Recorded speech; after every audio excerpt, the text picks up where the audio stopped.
Welcome to the Slop Farm. Enjoy the video. In this video, I will explain how to connect IBKR to TradingView. First, make sure your Interactive Brokers account is fully set up and funded. Then, open TradingView and look for the trading panel at the bottom of your screen. Click on it, and you'll see a list of supported brokers.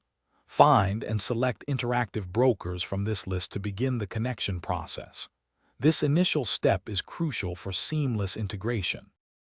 After selecting Interactive Brokers, a pop-up window will appear, prompting you to log in with your IBKR credentials.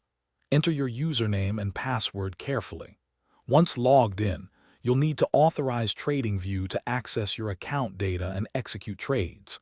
Review the permissions requested and confirm. Finally, check the trading panel in TradingView. Your connection status should now show as connected. For the best experience, always ensure you have a strong and stable internet connection.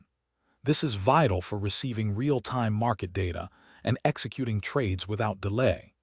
Periodically review your API settings within your Interactive Brokers account to ensure they are correctly configured and up to date.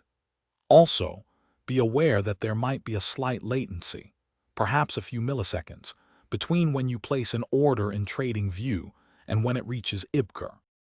Connecting your Interactive Brokers account to TradingView offers significant advantages. You can execute trades directly from your charts, streamlining your workflow and enhancing your decision-making process. This integration allows you to leverage TradingView's powerful charting and analysis tools while managing your IBKR account seamlessly, creating a truly comprehensive trading environment. For more in-depth information and other great deals, including how to read anywhere with the new Kindle Paperwhite, make sure to check the description below this video for the link and more. Thanks for watching. Consider subscribing if we helped you today.